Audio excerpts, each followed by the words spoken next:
말씀은 주님께서 위로를 주시는데 격이 좀 달라요. 그래서 예수님이 주시는 격이 다른 위로라는 말씀을 함께 나누고 싶습니다. 자, 오늘 본문 말씀 잠깐 읽어드릴게요. 읽었던 27절 말씀. 나는 평화를 너에게 남겨준다. 난 내 평화를 너에게 준다. 내가 너에게 주는 평화는 세상이 주는 평화와 같지 않다. 너희는 마음에 근심하지 말고 두려워하지 말아라. 자, 이 말씀의 배경을 잠깐 말씀드리게 되게 되면 예수님께서 지금 이 말씀의 그 배경은 전혀 예수님의 처지가 평화롭지 않는 처지예요. 정말 평화롭지 않은 처지입니다. 여러분 혹시 인생 살다가 누군가에게 배신 당해본 적 있으십니까? 한 번쯤은 뭐 크든지 작든지 그런 게 있을 수 있습니다. 그러면 기분이 좋습니까? 안 좋습니까? 네, 속상하죠. 기분 정도가 아니라 속상하죠. 어떻게 내 등에서 칼을 꽂을 수가 있어? 뭐 이러면서 무슨 영화의 대사처럼 막 그렇게 얘기할 수도 있고 그러는데 지금 예수님께서는 가룟 유다가 자기를 배신할 걸 알고 계셨어요. 근데 가룟 유다만 배신할 걸 알고 계신 게 아니라 베드로도 예수님을 3번 부인할 걸 알고 계셨어요.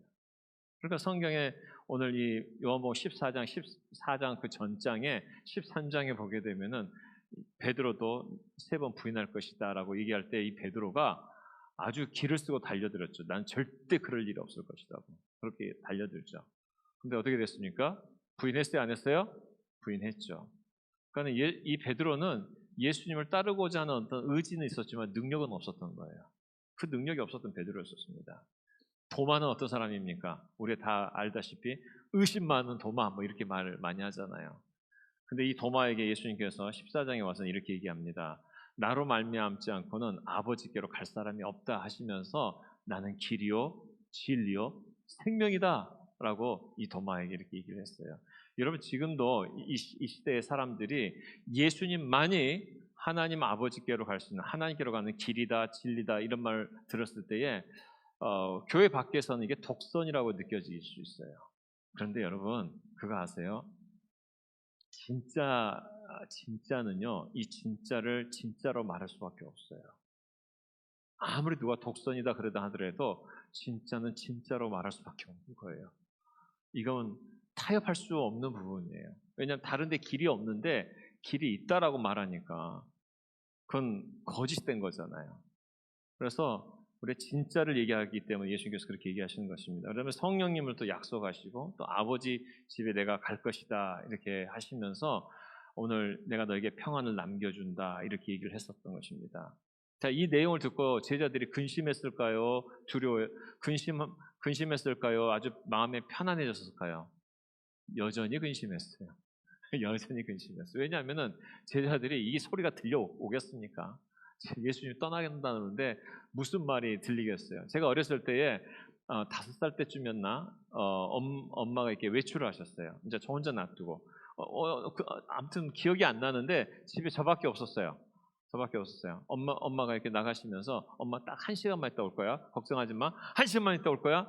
진짜 올 거야? 진짜 올 거야? 해서 제가 막 우니까 우리 어머니가 안 되는 이게 얘가 못 믿는구나 싶었나 봐요. 저를 데리고 얼른 씻겨가지고 저를 데리고 가셨거든요.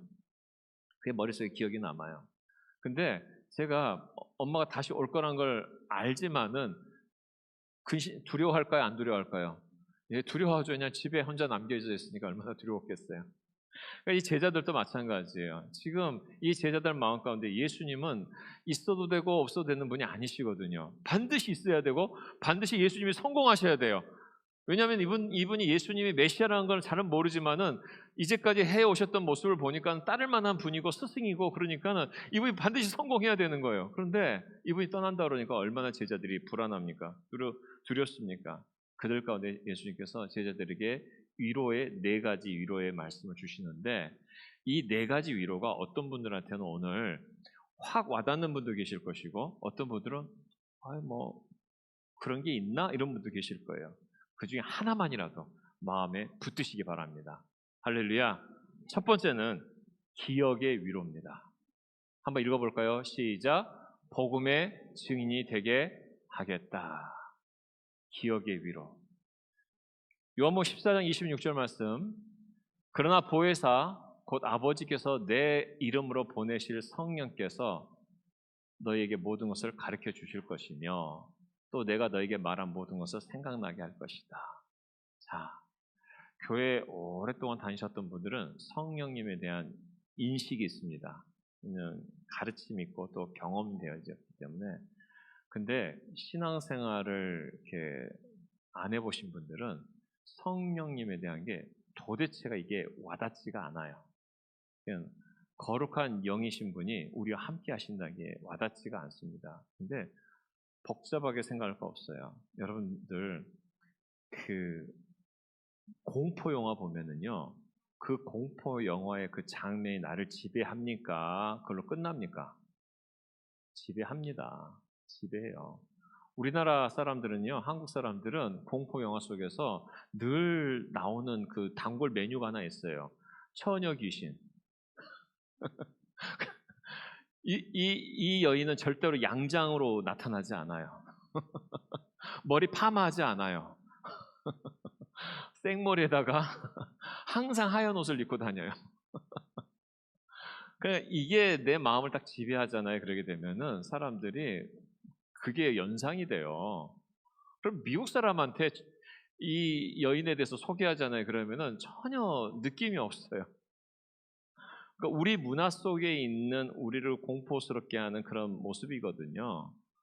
다른 데도 다른 거예요. 다른 거예요. 그러면 이게 지금 여기 가서는 이런 모습으로 나타나고 저기서는 저런 모습으로 나타나는 어떤 영적인 존재가 있는 거예요.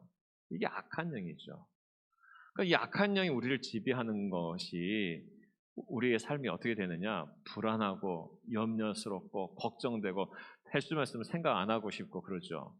근데 성령님이 우리를 지배하신다는 건 뭘 의미하는 거냐면 그분은 하나님의 영이시기 때문에 우리 안에 평강을 주시고 우리 안에 가르쳐 주시고 기억나게 하시고 예수님이 하나님이신 것을 증거해 주시고 이게 바로 예수님을 내 인생의 구주로 모셨을 때 오는 성령님의 임재하심이에요.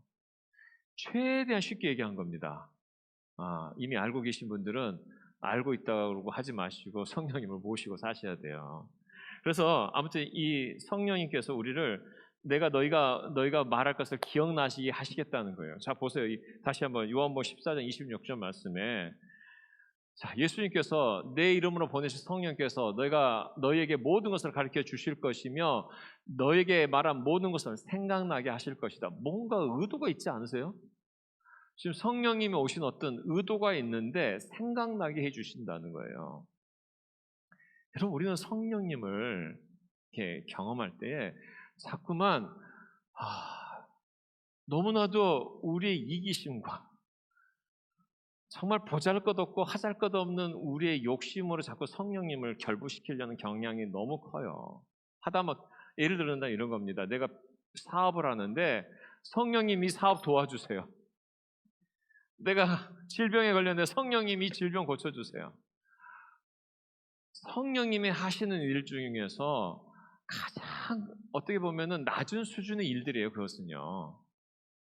우리 하나님이 창조주 하나님이신 성령님이 병을 고친다던가 뭔가 우리 삶의 문제를 해결한다든가 그게 뭐가 대수롭겠어요? 전혀 문제가 되지 않는 겁니다. 다만 내가 원하는 대로 원하는 시기에 안 돼서 내가 지금 상처가 되고 좀 아쉽고 그럴 수 있을지 모르지만 그분의 능력이 전혀 이 부분에 대해서 능력이 없고 그러신 분은 아니시잖아요. 자, 그렇다면은 성령님이 하시는 일은 뭐냐? 이분은 하나님을 영화롭게 하고 예수님을 영화롭게 하는데 이분의 역할이세요. 그래서 우리가 예수를 믿는 우리가 복음을 전하려고 하고 이 땅에 나가잖아요. 그럼 성령께서 우리가 할 말을 가르쳐 주신대요. 할 말을 가르쳐 주시고 결국 우리 인생의 삶의 목표는 뭐냐면은 예수 믿고 잘 먹고 잘 살았다가 아니고 예수 믿고 내가 이 땅에 보내신 하나님의 어떤 일이 있는데 어떤 부르심이 있는데 그걸 사명이라고 얘기하는데 그것을 어떻게 잘 수행했느냐. 근데 내 힘으로 안 된단 말이에요. 성령께서 우리를 도우시겠다는 거예요. 그리고 네가 할 말을 기억나게 해주시겠다는 것이에요. 이게 우리 가운데 큰 위로가 된다는 것입니다. 여러분, 예수님께서는 이 제자들의 그 엄청난 충격을 다 이해하셨어요. 지금 제자들이 예수님께서 내가 지금 아버지께로 간다, 다시 오겠다, 제자들 귀에 하나도 안 들렸을 겁니다. 하나도 안 들렸을 거예요.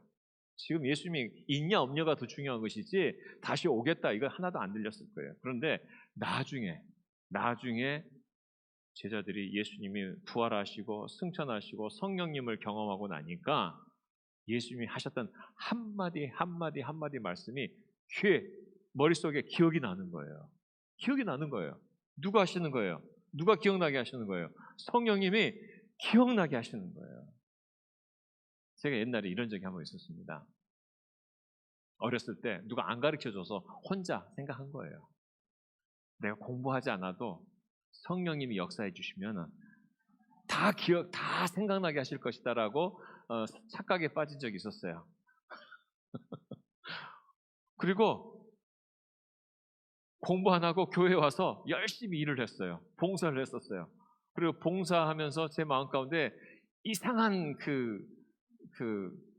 그게 있었어요. 내가 연습하지 않아도 기타를 자유롭게 칠 수 있다라고, 내가 연습하지 않아도 성령님이 역사하시면 갑자기 피아노 앞에 내 손가락이 막 움직이면서 명곡을 칠 수 있을 거라고. 여러분 그런 생각 해본 적 있나요? 예, 아마 한 번쯤은 하셨을 거예요. 근데 말이 돼요, 안 돼요? 말이 안 되죠. 성령께서 역사하시도록 우리 자신을 헌신할 필요가 있어요. 연습도 하셔야 되고요. 공부도 열심히 하셔야 돼요. 그런데 성령이 하신 일이 뭔지 아세요? 내 힘을 벗어나는 어떤 그 능력의 역사를 나의 그 연습과 나의 어떤 학습 그 위에를 뛰어넘어서 역사하시죠. 뛰어넘어서. 근데 그 기반은 내가 준비해야 되는 거예요. 준비해야 되는 거예요. 예수님께서 오셔서 성령님을 의지하도록 성령님을 이렇게 소개하시고 난 다음에 그래서 위로하셨죠. 우리를 위로하셨죠. 너희가 할 말을 다 알려주시겠다고. 우리가 해야 될 말을 다 알려주시겠다고. 왜냐하면은 우리 인생에 있어서 가장 중요한 인생의 목표가 뭐냐면은 영혼 구원하여 제자 삼는 일이기 때문에 그래요. 여러분 우리가 예수 믿어서 내가 잘 살았다, 잘 먹고 잘 살았다. 이게 우리 인생의 목표가 아니에요. 자, 혹시 그런 분들 계세요?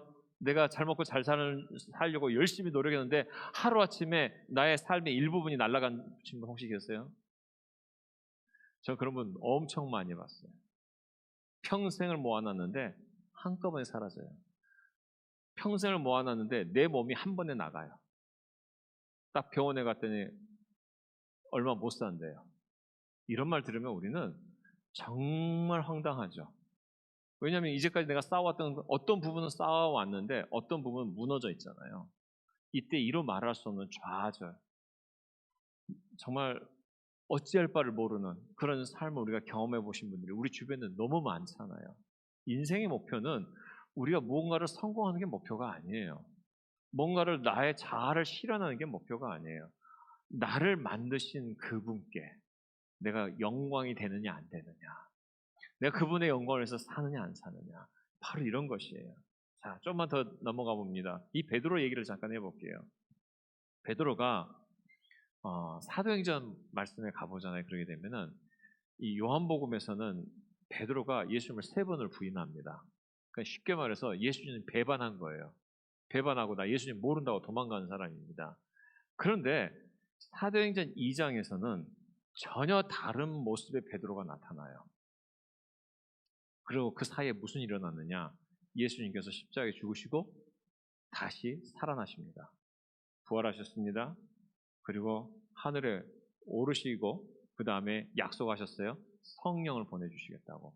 그래서 성령의 체험을, 성령의 역사를 경험하고 난 다음에 그리고 성령 충만해져서 예수님을 십자가에 못 박혔던 그 법정에 가서 한 말이에요. 자, 보시기 바랍니다. 사도행전 2장 14절 말씀. 이 일은 하나님께서 예언자 요엘을 시켜서 말씀하신 대로 된 것입니다. 베드로가, 우리 보통 베드로를 똑똑한 베드로 이러지는 않아요. 베드로는 샤프하다 뭐 이렇게 말하지 않아요. 굉장히 명석한 베드로 이렇게 말하지 않아요. 오히려 그 반대로 얘기하고 있죠. 왜냐하면 베드로가 생활했었던 그 직업 자체가 어부였기 때문에 이 어부의 그 역할이라는 것은 사실 몸으로 주로 많이 하는 거거든요. 머리로 하는 게 아닙니다. 그러니까 지금처럼 우리가 머리로 일하시는 분들이 있잖아요. 그런 분한테는 야, 참 샤프하다, 야, 저 사람 참 명석하다 그럴 수 있지만은 목수로 일한다든가 몸으로 일하는 사람한테는 그렇게 말하지 않아요. 그렇게 말하지 않고 오히려 건실하다, 참 충성스럽다 이렇게 얘기하죠.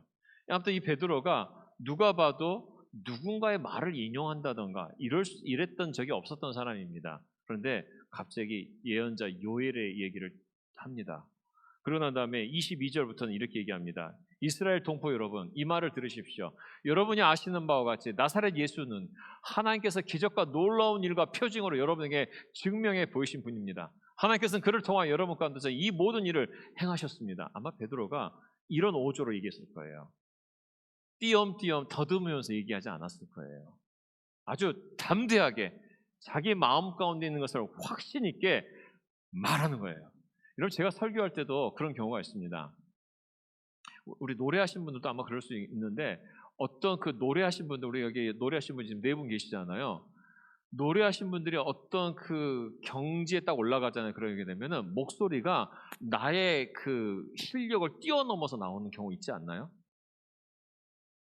나도 노래 해봐서 알아요.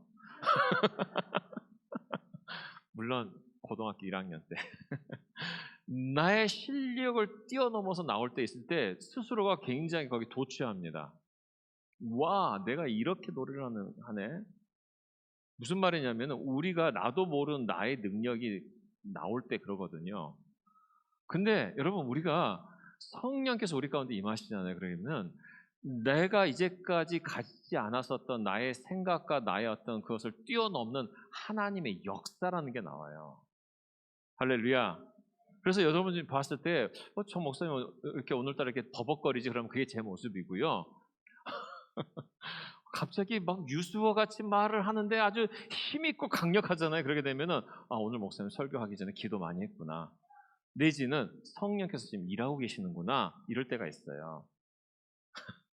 맞아요. 성령이 임하시면은요, 나를 뛰어넘는 하나님의 역사가 일어나는데 지금 베드로가 바로 그런 모습이었었어요. 이 베드로가 그러면서 25절에 시편 16편을 인용합니다. 그리고 35절에서는 시편 110편을 인용을 해요. 그래서 25절에 다윗이 그를 가리켜 말하기를 하면서 31절에 이렇게 얘기합니다. 그래서 그는 그리스도의 부활을 미리 내다보고 말하기를 그리스도는 지옥에 버려지지 않았고 그의 육체는 썩지 않았다 하였습니다. 지금 우리는 지금 띄엄띄엄 말하기 때문에 이게 무슨 말인가 하겠지만은 그 당시에 있었던 사람들은 이 말에 반박하지 못하는 깊은 감동을 받았는데, 이 말의 의미는 뭐냐면 예수님께서 왜 부활하실 수밖에 없는지를 아주 명확하게 얘기하고 있는 거예요. 죽음이라는 것은 죄로 말미암아 우리 인간 가운데 들어왔는데, 죽음은 죄로 말미암아 들어온 거예요. 예수님은 죄가 없으시잖아요. 그렇기 때문에 예수님께서 우리 인류의 모든 죄를 지고 죽음을 들어가셨었지만 이분은 원래 죄가 없는 분이었기 때문에 죽음 가운데 머물러 계실 수 없는 분이셔서 부활하셨다고 지금 얘기하고 있는 거예요. 그러니까 이 말을 반박하지 못하도록 말하게 하는 게 누구냐? 성령께서 이렇게 하신 거예요. 그러고 난 다음에 35절에 시편 110편의 말씀을 이렇게 인용해서 하는 말이 뭐냐면, 다윗은 하늘에 올라가지 못했으나 이런 말을 했습니다. 왜 다윗의 얘기를 갑자기 나누냐면은 이 이스라엘 사람들은 아브라함의 후손이고 나는 다윗의 후손이라나 굉장히 프라이드가 있었어요. 근데 이 너희들이 그렇게 프라이드를 갖고 있는 이 다윗 왕이 뭐라고 얘기했냐면, 하늘에 올라가지 못했으나 하나님이 나의 주님에게 말씀하셨습니다. 하나님이 나의 주님에게 말씀하셨습니다. 지금 예수님에 대해서 주님이라고 표현하면서 내가 내 원수들의 발 앞에서 굴복시킬 때까지 너는 내 오른편에 앉아 있어라 하면서 이 말씀을 인용하면서 이 말씀을 해석해 보니까는 예수님을 하나님이라고 다윗이 표현한 거예요. 그렇다면 다윗의 후손이 아닌 거죠. 다윗의 혈통으로 낳긴 하셨었지만은 다윗보다 먼저 계셨던 분이란 것을 얘기했던 것입니다. 자, 이런 얘기를 베드로가 사람들이 두려워서 예수님을 3번이나 부인하고 도망갔던 베드로가 딱 2달 만에 어떻게 이런 일이 일어나느냐? 바로 성령께서 베드로를 만나 주셨기 때문에 그래요. 오순절 다락방에 120명의 사람들이 함께 기도할 때에 성령께서 임하여 주셨어요. 그리고 난 다음에 37절 말씀에 이렇게 얘기합니다. 사람들이 이 말을 듣고 마음에 찔려서 베드로와 다른 사도들에게 형제들 우리가 어떻게 하면 좋겠소 하고 하였다. 38절에 그래서 베드로가 그들에게 말합니다. 여러분 모두 회개하고 예수 그리스도 이름으로 세례를 받아 죄 사함을 받으십시오. 오늘 이 말씀은 오늘날도 동일하게 역사하십니다. 여러분 내 삶의 죄 사함은 예수 그리스도 외에는 없습니다. 회개하고 예수 그리스도를 믿게 되게 되면 우리가 죄 사함을 얻게 되고 그리하면 뭐라고요? 성령을 선물로 받으신다는 거예요. 다시 말해서 내가 주님의 자녀가 되고 난 다음에 성령께서 우리를 이제는 지배하시는 그런 구조로 바뀌어간다는 것이에요. 그러면 성령님께서 지배하기 전에 우리의 삶을 누가 지배했느냐? 내가 주인 노릇을 한 거예요. 근데 사실은 내가 주인 노릇을 한 게 아니라 내가 나의 인생의 주인이라고 속이는 악한 영들의 속삭임 속에 내가 내 인생의 주인 노릇을 하고 있는 거예요. 이게 무슨 말이냐면은 여러분들 삶 속에서 어떠한 새로운 지식이 들어오잖아요. 그렇게 되면은 그 지식을 따라 갑니까? 안 갑니까? 그 지식 따라 가게 돼 있어요. 내가 어떤 새로운 지식이 오잖아요. 그럼 그 지식 따라 가게 돼 있어요. 아니, 다른 말이 아니라 여러분 핸드폰 다 있잖아요. 근데 핸드폰 있는 사람들이 이 새로운 핸드폰을 쓸 수 있는 지식이 들어왔는데 여전히 집에 가서 다이얼 돌리는 분 계세요? 핸드폰 있는데 옆에 가서 공중전화 하시는 분 계세요? 새로운 지식이 들어오면 우리는 새로운 지식을 따라 가게 되어 있습니다. 우리 인생이 다 그래요. 새로운 지식을 따라 가게 되어 있어요. 그렇다면 내가 생각하는 이게 나의 절대적인 것이라고 말할 수 있는 게 하나도 없어요. 어차피 내가 내 인생에 내가 정말 절대적이라고 생각하는 모든 것들이 바깥에서 오는 지식들이에요. 그게 철학일 수도 있고요. 어떤 여러분 안에 있는 어떤 여러분이 가지고 있는 어떤 그런 그 배움일 수도 있고요. 경험일 수도 있고요. 내가 나라고 생각하는 그 모든 것들은 내 바깥에서 오는 것들이에요. 그리고 내 속에서도 들리는 하나님께로부터 오지 않는 음성이 들릴 수도 있어요. 너 왜 그렇게밖에 못 사니? 너 왜 지질이 궁상맞게 이렇게 사니? 이런 말들, 이 수많은 말들, 나로 하여금 더 낮아지게 하고 더 좌절하게 만드는 그 수많은 말들이 하나님께로부터 오지 않고 이 세상의 악한 영들로부터 우리 가운데 들어와서 나라는 사람을 형성한다는 것이에요. 그럼 그렇게 형성된 내가 행복합니까? 한번 여쭤보고 싶어요. 여러분 행복합니까? 그렇게 만들어진 나라는 나의 모습, 나의 정체성이 여러분 행복합니까? 아니면 그 삶이 여러분 행복을 가져다 줍니까? 그리고 그것이 영원합니까? 절대 그러지 않습니다. 우리가 예수 그리스도로 말미암아 새 사람을 잊게 되면은 하나님의 자녀라는 정체성이 생기게 되고 그분이 우리를 이끌어갈 때 그때 비로소 우리 안에 평강과 인생의 정말 중요한 게 무엇인지를 알게 되는 것입니다. 첫 번째 위로는 어떤 위로냐면 바로 이런 기억의 위로입니다. 우리가 예수님을 영접하고 성령님을 경험하고 나면은 첫 번째 우리가 주의 일을 하려고 할 때에 성령께서 우리 가운데 기억나게 하시고 내 삶의 어떤 능력을 벗어나는 더 다른 이걸 그래서 내 삶의 능력을 벗어나기 때문에 초자연적인 능력인 거예요. 내 삶의 초자연적인 어떤 능력들을 경험하게 하시고 그래서 하나님의 일을 이루시는 것이에요. 자 그렇다면은 한번 물어보십시다. 여러분 보시기에 제가 답을 하라는 건 아닙니다. 그냥 제가 여러분들에게 저희 믿음의 고백을 드리는 거예요. 여러분 보시기에 제가 굉장히 힘써서 성시교회를 지금 목회하고 있는 것 같습니까? 아니면은 힘을 쫙 빼고 하는 것 같습니까? 답하지 말라니까요. 저의 믿음의 고백을 하는 거예요. 제가 지금요. 여러분의 답을 들으려고 제가 물어보는 게 아니에요. 제가 주님 앞에서 힘이 들어갈 때마다 제가 주님 앞에 엎드립니다. 저는 주님 제가 제 능력을 하고 싶지 않습니다. 저의 명예로 하고 싶지 않습니다. 하나님 정말 이 교회가 주님께서 세우신 교회라면 주님의 영광을 위해서 쓰임받으면 저는 그 쓰임받는 한 챕터의 사람으로 지나가도 저는 괜찮습니다. 여러분 힘 쫙 빼잖아요. 그럼 하나님 일하세요. 저는 하나님이 일하시는 방법을 알아요. 내 힘 쫙 빼야 돼요. 내 인생에 힘 쫙 빼야 됩니다. 그러면은 힘 주면은 뭐 될까요? 힘 주면 안 돼요. 힘 주는 순간 우리는 나의 욕심이 들어가고 나의 이기심이 들어가고 나의 존재성이 드러나기 시작하고 안 돼요. 우리는 생명 주신 만큼 사역하는 거예요. 그러면 반대로 하나님께서 나에게 주신 사명이 확실하잖아요. 그럼 생명이 연장이 돼요. 할렐루야. 그래서 지금 좀 몸이 불편하신 분들 사명 붙드셔야 돼요. 하나님께 나에게 주신 그 사명 붙들고 가게 되면 생명이라는 게 연장이 되는 거예요. 제가 나이가 60이 넘었는데 아직 혈압약 안 먹고요. 당뇨약 안 먹고요. 암 먹는 약이 별로 없어요. 요즘에 해서 이제 비타민 C 먹고요. 뭐 무슨 이렇게 비타민 주신 거 이렇게 먹고요. 이게 버릇이 안 돼가지고 막 안 먹기도 하고요. 그래도 건강해요. 근데 건강한 게 자랑도 아니에요. 왜 자랑도 아니냐면은 제가 너무 아파밖에 봐서 알거든요. 이게 한순간에 간다는 걸 저도 알아요. 그래서 제가 제 몸을 잘 알기 때문에 주님의 영광을 위해서 쉴 때는 쉬고요. 할 때는 쫙 나가고요. 그렇게 하는 겁니다. 힘 빼는 거예요. 사랑하는 성도 여러분, 우리가 주님 앞에서 힘 빼잖아요. 그럼 우리 교회 부흥돼요. 내가 뭔가 하려고 하시게 되면은 여러분 교회는 계속해서 여러분 자신의 그것으로 말미암아 망쳐지게 될 겁니다. 내게 맡겨주신 사역에서 충성하세요. 찬양팀을 맡겨주시면 찬양팀에서 막 충성하시고요. 성가대를 맡겨주시면 성가대에서 충성하시고요. 교회에서 이거 하자 하면 와 하고 달려가고요. 200명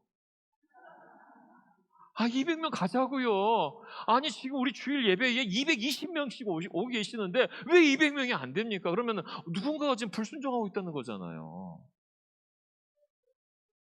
아니 우리가 같이 가자고요. 같이. 물론 어쩔 수 없이 환경이 안 되신 분들이 계세요. 그러면은 주일만이라도 오세요. 그럼 주님이 우리 삶 가운데 어찌하든지 한 마음으로 한 팀으로 하나로 가잖아요. 그러면 하나님 일하십니다. 그리고 분명한 사실은요. 오길 잘했다. 오길 잘했다. 여러분 제가 어린아이들 제가 청소년들 많이 제가 사역해 봤잖아요. 청소년들 사역할 때 아이들은 막 가기 싫어요. 하고 싶지 않아요. 막 이런 얘기 하잖아요. 그럼 막 달래갑니다. 달래가 다음에 그래서 부흥회 수련회도 가고 막 이렇게 가거든요. 그러고 난 다음에 나중에 아이들한테 뭐 오길 잘했지? 그러면은 네 이래요. 왜냐하면 우리의 고집이 우리를 하여금 그 자리에 안 가고 싶게 만들어요. 사랑하는 성도 여러분, 다시 말씀드리지만 전 누가 안 가시는지 몰라요. 제 명단을 모르니까 이렇게 편하게 얘기하는 거예요. 근데 막 제가 얘기하는데 명단을 알고 있는데 몇 사람이 명단 안 쓰신 분들이 막 눈에 보이면 제가 말 못해요. 근데 몰라요, 내가. 그러니까 얼마나 편한지 몰라요, 제가. 그래서 같이 가십시다. 자, 이게 기억이 위로입니다. 주님께서 복음 전하라고 기억나게 하시겠다고 성령께서. 두 번째가 이제 두 번째는 짧아져요. 평화의 위로입니다. 자, 요한복음 14장 27절 나는 평화를 너에게 남겨준다. 자, 이 평화 위로에 대해서 나는 너에게 평화를 남겨준다. 나는 내 평화를 너에게 준다. 자, 2번 읽어주십시다. 2번 보여주세요. 2번은 부제목이 다시 시작. 가장 필요한 거 주겠다. 이 평화의 위로가 뭐냐면 가장 필요한 거 주겠다. 가장 필요한 거 주겠다. 여러분 우리 인생에 진짜 가장 필요한 건 뭔지 아세요? 마음의 평화예요. 이걸 다른 말로 표현해서 두 다리 쭉 펴고 잠잘 때 제대로 자고 싶은 거.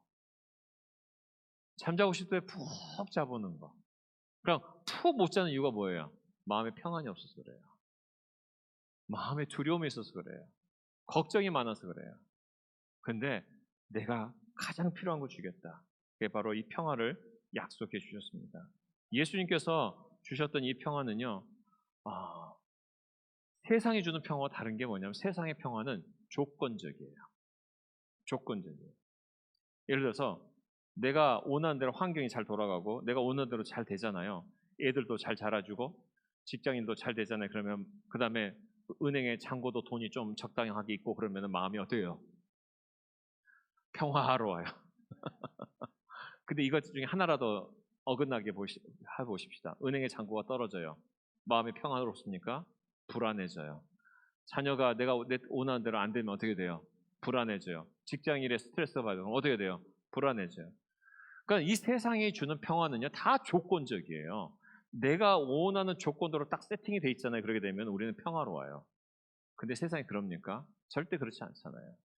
하나님이 주시는 평화는 이 세상이 주는 것과 같지 않다는 게 바로 그거예요. 조건적이지 않아요. 조건적이지 않습니다. 여러분, 이 땅에 살아가는 사람들 중에서 죽음에 이르는 고민보다 더 큰 고민이 있을까요? 여러분, 죽음을 눈앞에 두는 사람들은 내가 돈이, 물질이 있든지 없든지, 자녀가 어찌하든지, 직장하는 사람이 어찌하든지, 그 고민들은요, 죽음 앞에서는 다 사치예요. 죽음의 눈앞에서는 그게 모든 게 다 사치예요. 아무 문제가 안 되는 거예요, 더 이상. 왜? 내 삶이 이제는 이 땅에서 있느냐 떠나느냐의 문제 앞에서. 자, 그렇다면은, 우리의 시민권이 천국에 있고, 하나님이 내 삶의 정말 주인이시라면은, 우리가 좀 하늘의 그 신분으로 살잖아요. 그럼 이 땅의 문제들이 더 이상 나에게 고민거리가 아니에요. 왜냐하면 죽으면 이 땅의 것이 다 아무것도 아니잖아요. 그럼 우리가 하늘의 시민권을 들고 하나님과 나의 관계성에 두고 내가 살아가면은 죽으면 어디예요? 천국이잖아요. 죽으면 아버지 집이잖아요. 할렐루야. 죽으면 아버지 집이잖아요. 그러니까는 여러분들이 너무 이 세상에서 전투처럼 막 힘들게 살다가도 한 번씩은 꼭 생각해야 될 게 뭐냐면은 내가 지금 뭐 때문에 이러고 있지? 이게 정말 나에게 있어서 내가 이렇게 내 인생을 던질 만큼 고민거리고 내가 이 인생을 던질 만큼 나를 좌절하게 할 만큼 문제인가? 한번 가만 생각해 보세요. 그러고 난 다음에 하나님을 딱 붙드시는 거예요. 그러면 하나님께서 우리 삶에 내가 한 번도 경험해 보지 못했던 하늘의 평강을 통해서 우리 가운데 역사해 주세요. 그럼 이거 잘 모르겠다 그러면은 다른 거 없어요. 여러분들이 교회 와가지고요. 우리 교회 요즘에 예배당 안에서 기도할 때 제 아내가 어제 금요일 날 4시간 이 자리에서 4시간 동안 철야를 했거든요. 그러니까 저도 같이 와서 저는 30분만 기도하고 저는 방에 가서 또 설교 준비하고 그랬었는데 제 아내가 막 철야를 이렇게 기도하는데 제 아내가 4시간을 딱 기도하고 난 다음에 딱 하는 말이 뭔 줄 아세요? 이제 살겠다고. 왜냐하면 기도했던 사람이 기도하는 패턴을 한국에 가서 좀 약간 잃어버리고 있다가 4시간 딱 하고 나니까는 살 것 같아요. 이게 무슨 말이냐? 마음이 평화로워진 거예요. 여러분 다른 거 없습니다. 여러분 삶에 어떤 문제가 있잖아요. 주님 앞에 와가지고 1시간만 앉아 계셨어요. 새벽에 와서 1시간만 앉아 계셨어요. 뭐 옆에 사람 부끄러우면은 그냥 아무 사람 없을 때 와가지고 2시간만 앉아 있어 보세요. 그리고 앉았을 때 어떻게 앉아 계시냐면 마음이 평화로울 때까지 앉아 계시는 거예요. 그러면은 주님의 평안을 맛보게 됩니다. 이 평안의 위로를 우리 가운데 약속해 주셨어요. 세 번째가 뭡니까? 기쁨의 위로입니다. 기쁨의 위로입니다. 한번 읽어보십시다. 시작. 환경을 초월하는 기쁨을 주겠다. 요한복음 14장 28절 너희는 내가 갔다가 너희에게로 다시 온다고 한 말을 내 말을 들었다. 만일 너희가 나를 사랑한다면 내가 아버지께로 가는 것을 기뻐할 것이다. 이것은 아버지께서 나보다 위대하신 분이기 때문이다. 예수님께서는 당신이 아버지께로 가는 게 유익하다고 그러셨어요. 왜? 성령님을 보내주시기 때문에. 성령을 보내주시기 때문에. 그리고 예수님께서 아버지께로 지금 가셨다는 것은 자 예수님께서 지금 33년 동안 사시다가 너무 제 하늘에 살다가 이 땅에 내려오니까 너무 피곤하고 지치고 스트레스 받아가지고 잠깐 나 휴가 좀 갔다 올게 가신 게 아니에요.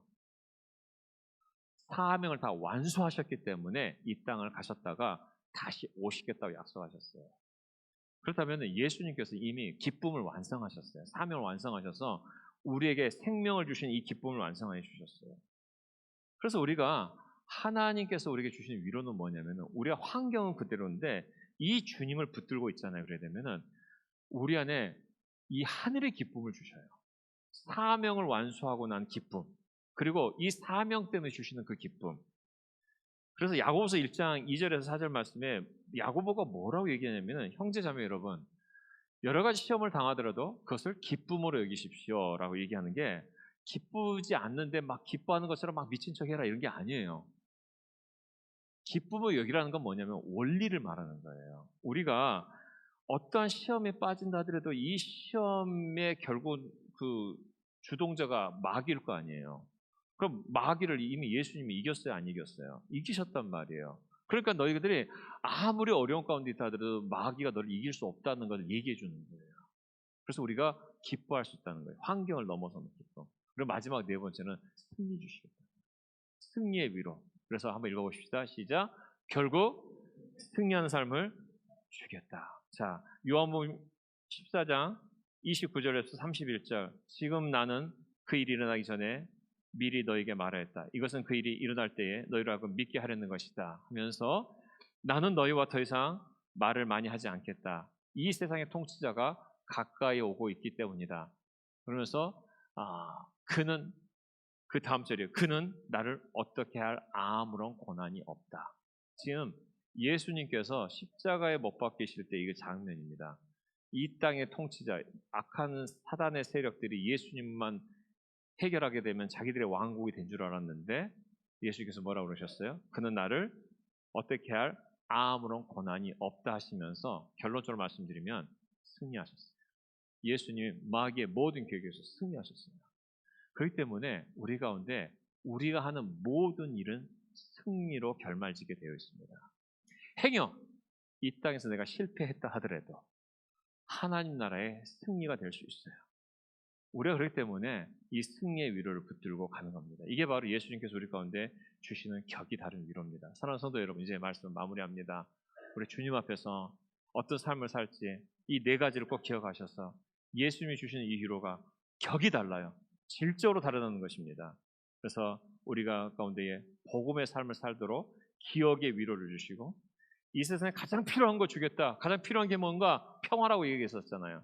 평화를 주시겠다 약속하셨고 또 기쁨의 위로, 환경을 초월하는 기쁨을 주시겠다 약속하셨어요. 그리고 승리를 약속해 주셨습니다.